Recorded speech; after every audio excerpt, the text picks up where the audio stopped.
চায়ের রাজ্য সিলেটে আসছি, কিন্তু ৭ রঙের চা খাবো না, সেটা কি করে হয়? তাই তো সিলেট যাওয়ার দ্বিতীয় দিনে আমরা বের হয়ে পড়ি ৭ রঙের চায়ের খুঁজে। ভাইরে ভাই, আমরা এখন আছি সিলেট। সো এখানে স্পেশালি আপনাদের সামনে একটা ভিডিও নিয়ে আসার কারণ হচ্ছে আমার অনেক ইচ্ছে ছিল সিলেটে আসার পর একটা ৭ রঙের চা খাবো। আর বিশেষ করে আমি যে লোকেশনে আছি সেটা হচ্ছে শাহপরান যাওয়ার পথে আর কি, শাহপরান রুট।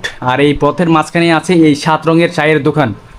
আর মোটামুটি ভাইয়ের সাথে কথা বলে ভালো লাগলো। আর গাইস, আমাদের সেই ৭ রঙের চায়ের টেস্টটা একটু পরেই করব। আর বিশেষ করে ওই চাটা রেডি হচ্ছে। আর বিশেষ করে এর আগে এই ৭ রঙের চায়ের নাম অনেক শুনেছি।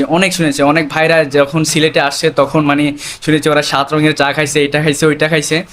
আর আমারও ইচ্ছা ছিল যে এখানে আসার পর আমিও চা বা ৭ রঙের চাটা খাবো। গাইস জাস্ট দেখুন, চলে আসছে আমাদের সেই ৭ রঙের চা। আর এখন